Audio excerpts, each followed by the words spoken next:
산처럼 높고 장엄한 정신의 철학자 유영모 이야기. 유영모 선생은 종로통에서 나고 나서 40대 중반까지는 종로에서 사셨어요. 종로에서 보면은 북한산이 저 삼각산이 잘 보였지. 그리고 40대 후반에는 저 산골로 들어가서 산 깊은 데에 들어가서 사셨으니까 거기서는 정말 삼각산이 가까이 잘 보였죠. 늘 산을 보면서 사셨던 분이에요. 유영모 선생님의 글에는 산 이야기가 참 많이 나와요. 산을 그리워하는 이야기가 많이 나와요. 한민족이 본래 높은 산에서 하늘을 우러러 하늘을 그리워하며 하늘을 우러러 제사하는 종교문화 전통을 가지고 있었다고 그러죠. 특히 한반도에는 산이 많잖아요. 이게 종교문화의 전통이라 그래서 그런지 이 유영모 선생은 산을 그리워하고 산을 좋아했어요. 그리고 산은 기도하는 곳이라 그랬어요. 산은 하늘과 맞닿아 있는 곳이고 하늘과 가까운 곳이니까 기도하는 곳이다. 그리고 예수께서 사람들에게 전도하고 병을 고쳐주고 같이 지내다가 사람들은 다 집으로 돌아가고 예수는 홀로 산으로 가셔서 기도하셨다. 그런 말이 성경에 나오거든. 사람들은 다 제각각 집으로 돌아가고 예수께서는 산으로 올라가셨다. 산으로 가서 기도하셨다. 이 말이 슬프고도 그립다고 유영모는 얘기하고 있어요.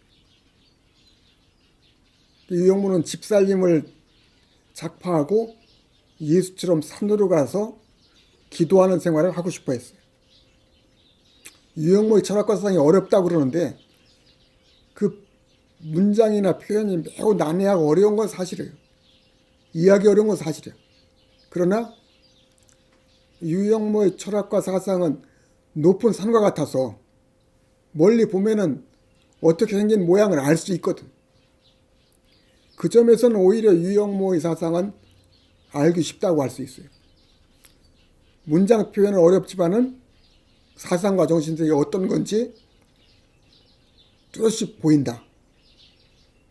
이 유영모 선생은 1905년 을사늑약이 이루어진 해 나라를 잃은 대신에 기독교 신앙을 얻게 돼서 하나님을 만났다고 그래요. 만 15살 되던 해 2살 어린 동생과 함께 동생 영목과 함께 기독교 신앙생활을 아주 열심히 했어요. 일요일만 되면은 하루 종일 예배 보러 다녔다니까. 예배를 한 번 보는 것이 아니라 하루 종일 아침부터 밤까지 예배 보는 쫓아다니면서 예배를 드렸다고 그러니까 굉장히 열심을 가졌던 거죠. 나이 20살 때 오산학교 교사로 있으면서 또 중국인 한의사에게서 체조를 배웠고 매일 아침 체조와 냉수 마찰을 했다고 그래요. 그때 이후 평생 새벽에 냉수 마찰을 했는데 한참 때는 밖에서 냉수 마찰을 하면은 아래서부터 얼음이 자꾸 쌓여서 이렇게 올라갔다고 그래요. 근데 오산학교 있을 때 교사로 있을 때 갑자기 2살 아래인 그 동생 영목이 죽었어요. 자기랑 같이 신앙생활을 그렇게 열심히 했는데 무슨 특별히 잘못한 것도 없는데 동생이 이렇게 죽은 걸 보고 유영모는 큰 충격을 받았고 신앙에 대해서 다시 생각하게 되었다고 그래요. 그래서 교리주의 신앙을 버리고 생명철학적 신앙으로 들어갔다고 그러죠. 교리에 매이지 않는 생명철학적 신앙. 톨스토이 공부도 하고 노자 공부도 하고 불경 공부도 하고 성경 공부도 다시 하게 되고 동양 고전과 성경을 함께 연구하면서 보편적인 생명 철학에 이르렀다고 그러죠. 그 새벽 3, 4시에 깨어서 무릎 꿇고 앉아서 묵상하면서 경전 공부를 하고 일지를 썼다고 그래요. 53세경에는 산에서 천지나빌 체험을 하고 한국 정신과 사상에 대한 연구에 몰입했으며 또 성생활을 중단하고 해혼을 했다고 그래요. 그러니까 부인과 부부관계를 끊었다는 거지. 그러나 결혼관계를 그만두고 이혼을 한 건 아니고 결혼관계는 유지하지만은 성생활은 하지 않았다는 거예요. 아마 이렇게 된 데는 유영모 선생의 금욕적인 생각도 작용을 했겠지만은 당시 유영모 선생의 그 부인이신 분이 30대 후반에 폐경을 했다고 그래요. 건강이 아주 좋지 않았고 아주 오랫동안 90 넘어서까지 이렇게 사셨지만은 건강하진 않았던 것으로 이렇게 알려져 있어요. 여자가 30대 후반에 폐경이 되고 그러면은 여자로서의 생명이 끝났다고 생각을 하니까 부부관계나 이런 거를 뭐 원치 않았을 수도 있겠죠. 여러 가지가 작용을 해서 하여튼 유영모 선생은 이 성생활은 50대 초반에 끝냈지요. 그걸 해혼이라고 그랬어요. 그리고는 날마다 죽고 날마다 다시 산다는 뜻으로 칠성판을 가져다 놓고 그 위에서 잤다고 그래요. 칠성판 위에 자고 또 낮에는 칠성판 위에 무릎 꿇고 앉아있고 그리고 하루에 한 끼만 먹었다고 그래요. 아침은 하나님께 드리고 점심은 이웃에게 드리고 저녁만 몸과 마음을 살리는 약으로 먹었다고 그래요. 그런 일하고 사람 만나는 시간을 빼고는 무릎 꿇고 앉아서 명상하고 진리를 탐구했죠. 그러니까 유영모처럼 생각을 깊이 많이 한 사람이 없을 거예요, 세상에. 정말 오로지 생각을 전문적으로 한 사람이에요. 생각을 하고 또 하고 계속 한 사람이죠. 그러나 그리스 철학하고는 전혀 달라. 이성주의적 생각을 한 것이 아니에요. 몸에서 캐내는 생각을 한다 그랬거든. 그 생각이 몸에서 캐내는 거야. 몸에서 생각이 나오는 거야. 몸으로 생각하는 거죠. 또 생각은 하나님과 연락하고 소통하는 거라고 했어. 생각은 영적인 하나님과의 소통이니까 영감이지요. 또 생각함으로써 내가 나를 낳는다고 그랬어. 생각함으로써 내가 형성되는 거예요. 생각함으로써 내가 만들어지는 거예요. 유영모 선생의 생각은 생명의 자각행위예요. 생명의 전체적인 행위. 생명의 몸, 마음, 어리 총체적으로 참여하는 행위가 생각이에요. 그리스 철학의 로고스적 생각하고는 아주 달라요. 데카르트가 얘기한 그런 생각하고도 아주 달라요. 새로운 생각이에요.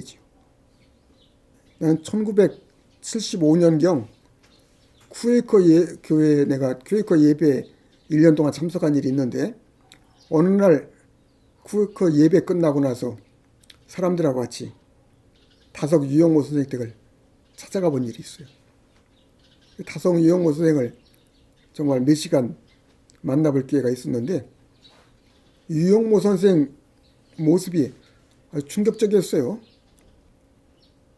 머리털이 아주 그냥 눈처럼 하얗고 눈썹도 눈처럼 하얗고 근데 볼은 복숭아빛처럼 어린아이 볼처럼 아주 붉었어요.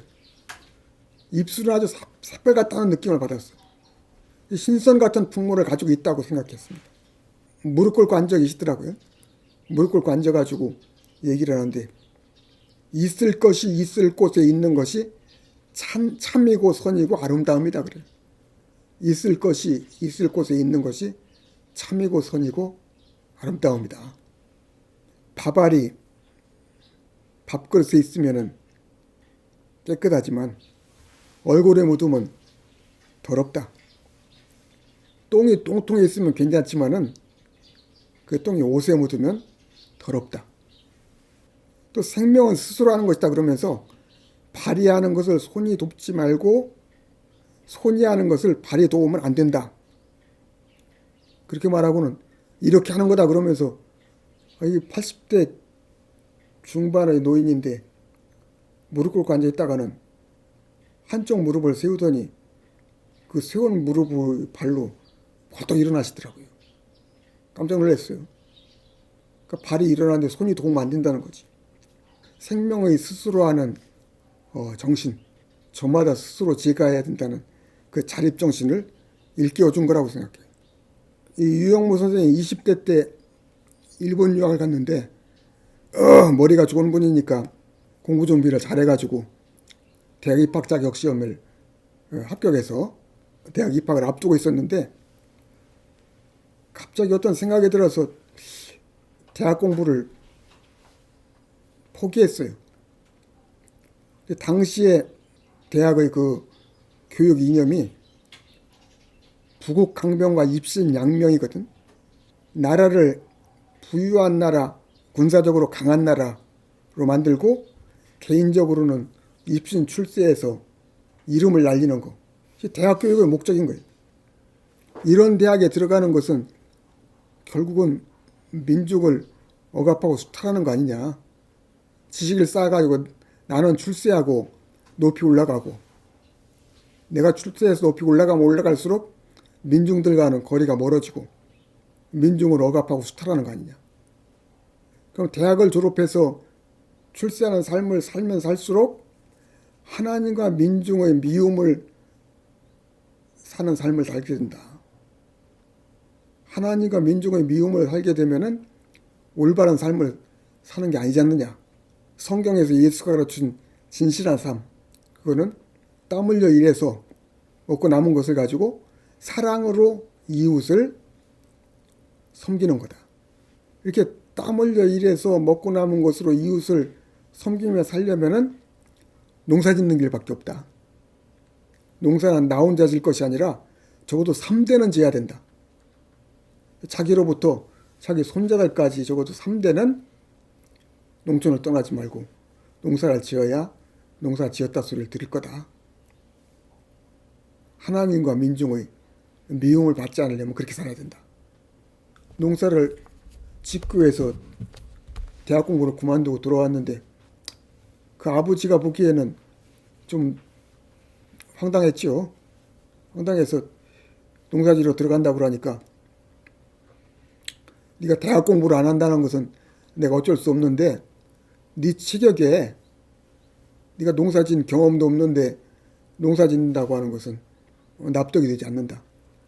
농사를 감독한다 모르겠거니와 네가 무슨 농사를 짓느냐고. 내 생전은 안 된다 그래서 그 아버지 돌아가실 때까지 농사를 못 지었습니다. 그러니까 유영무 선생이 키가 작거든.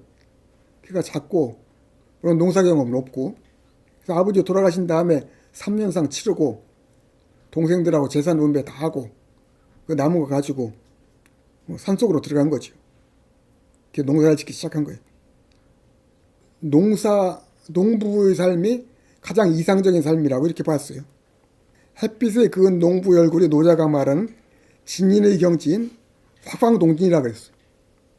햇빛에 그을린 농부의 얼굴이 화광동진, 빛을 부드럽게 하고 티끌과 같아지는 거다. 좀 놀라운 통찰이에요. 햇빛에 그을린 농부의 얼굴이 화광동진이다. 그러니까 진리를 실현한 얼굴이라는 거지. 햇빛을 부드럽게 하고 티끌과 같아진 거다.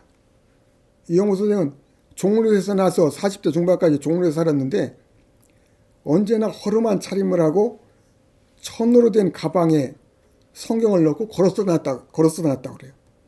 그는 여간에서는 차를 타지 않고 걸어 다녔죠. 이렇게 다니는 모습을 보고 길에서 만난 노인들이 이 유영모를 보고는 시골에서 언제 올라왔느냐고 이렇게 묻는 사람이 많았다는 거예요. 옷차림이 하도 촌사람 같아 보이니까 시골에서 언제 올라왔느냐. 방금 농촌에서 올라온 사람으로 보고 그렇게 대접했다는 거죠. 유영모 선생은 자신을 방금 농촌에서 올라온 촌사람으로 대접해 준 것을 최고의 영광스러운 대접이라고 이렇게 말했어요. 그러면서 자기는 노동복을 입고는 다닐 수 있지만은 부유한 옷차림을 하고는 다닐 수 없다고 그랬어요. 유영무 선생은 산골로 들어간 다음에는 산골에서 학문 연구와 정신수련에 몰두했습니다. 이 시기에 정치사회적으로 저명한 인사들이 자주 찾아왔는데 그는 언제나 무심하게 대했다고 그래요. 그러나 제자인 함석헌이 북한에서 내려온다는 소리를 듣고 나서는 제자를 맞을 준비를 온갖 정성을 다해서 했다고 그래요. 신의주 사건으로 함석헌 선생이 그 죽을 고비를 몇 번에 넘기고 겨우 내려왔으니까 유영무 선생이 굉장히 걱정한 건 사실이에요.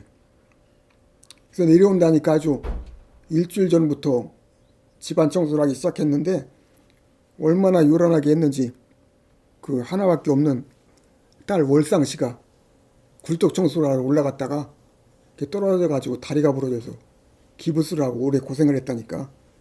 함석헌 선생을 유영무 선생이 극진하게 각별하게 생각한 건 사실이에요. 유영무 선생은 이렇게 단전호흡을 하면서 일일식을 하면서 깊은 명상 생활을 했기 때문에 몸이 굉장히 건강하고 가벼웠다고 그래요. 어느 날 오전에 일찍 인천까지 걸어갔다가 걸어와서는 오후에는 함석헌과 제자들이 와가지고 같이 삼각산 산을 올라갔는데 젊은 제자들은 아침 먹고 점심도 먹었는데 산 올라가는데 헉헉거리는데 유영무 선생은 아침 점심도 안 먹고 오전에 인천까지 걸어갔다 걸어왔는데도 이 삼각산을 날아다니는 것처럼 보이더래요. 아주 싱싱 걸어다니는데 조금도 피곤한 기색을 느끼지 않더라는 거예요. 그걸 보고 함석헌 선생이 주먹을 불끈 쥐고 선생님은 식사도 안 하셨는데 저렇게 가볍게 산을 오르는데 젊은 놈이 이게 뭐냐? 그러면서 나도 이제부터는 하루 한 끼 먹어야 되겠다. 그 이후에 함석헌 선생은 또 하루 한 끼 먹기 시작을 했다.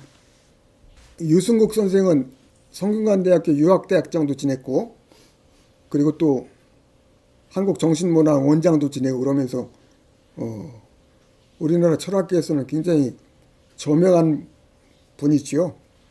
근데 이분이 대학원생 시절에 명사들을 찾아다녔다고 그랬는데 유영무 선생님이 아주 굉장히 경지가 높은 분인 걸 알고 일주일에 하루는 다숙 선생을 찾아와 가지고 하루 종일 함께 앉아 있으면서 가르침을 받았다고 그래요. 침묵하며 말이 없을 때도 있고 말을 해줄 때도 있었다고 그래요.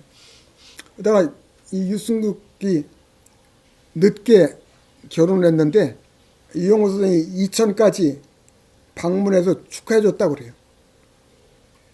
그때 철학계의 거물 들인 박종홍을 비롯해서 많은 철학 교수들이 자리를 함께 했는데 유영무 선생이 선배니까 유영무 선생한테 한 말씀 하라고 사람들이 권해서 유영무 선생이 한 말씀을 하셨는데 이런 말을 했다고 그래요. 신랑 신부 두 사람 오늘 먹은 마음을 늘 잊지 마시오. 오늘 먹은 마음을 늘 잊지 마시오. 유승국 선생이 이런 말씀을 전하면서 어떻게 이런 말을 잊습니까? 평생 이 말을 잊지 못하고 살았다 그래요. 그러니까 정말 유승국 선생 그 사모님하고 금슬이 아주 좋으시더라고요.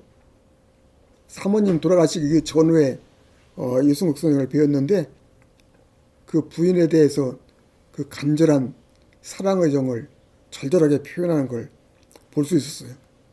근데 유승국 선생은 이 다석 유영무 선생을 하늘에서 하신 분처럼 그렇게 높이 받들었어요. 굉장히 위대한 분으로 이렇게 높이 평가했죠. 이 유승국 선생이 일하는 곳에서는 유영무 선생에 대한 이야기가 잘 전해지고 있어요. 유승국 선생 제자들은 유영무 선생을 잘 알고 있었죠. 유승국 선생이 보기에는 유영무 선생은 땅에 발을 딛고 살았지만은 마음은 하늘의 주소를 두고 산 하늘의 사람이었다. 누가 죽어도 슬프다 좋다 감정 표현 없이 그저 거기도 잘 가셨지?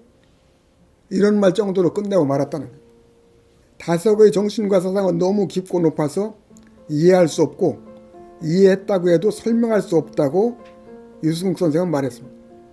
말년에 이 유승욱 선생은 유영모 선생을 아주 공경을 해서 매일 아침 다석 선생의 사진 앞에서 명상하는 것으로 일과를 시작했다고 그래요. 돌아가시기 전에 유승욱 선생은 유영모 선생을 계속 이야기를 많이 하셨죠. 유영모 선생의 말로 삶 속에서 죽음을 살고 죽음 속에서 삶을 살았던 그런 분이었다고 생각을 합니다. 어떤 의미에서는 죽음을 간절히 기다리면서 살았던 사람이라고 볼 수 있어요. 죽음이라고 하는 것은 영원한 삶을 향한 찬란한 육리라 그랬어요. 육리라고 하는 것은 육지를 떠나서 큰 바다로 나가는 거잖아요. 육리, 육지를 떠나는 것, 이 바다로 항해를 나가는 것을 육리라 그랬어. 죽음이라고 하는 것은 이승의 삶을 떠나서 큰 생명의 바다로 떠나는 육리다. 신랑이 신방에 들어갈 것을 기다리듯이 죽음을 기다렸다고 합니다. 그는 말년에 2, 3년간 기억을 잃고 살았는데도 무릎 꿇고 앉아서 아바디 하나님을 부르면서 지냈다고 그래요.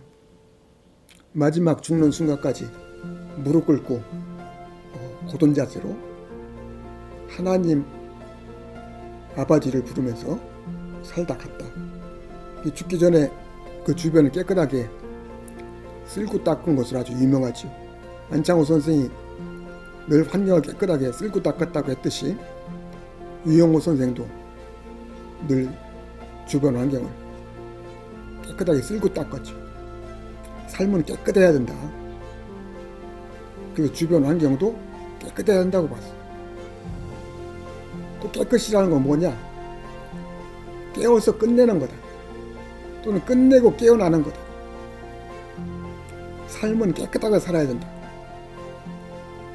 삶을 깨끗하게 산다고 하는 것은 삶을 끝내고 깨어나는 거다. 죽음 앞에서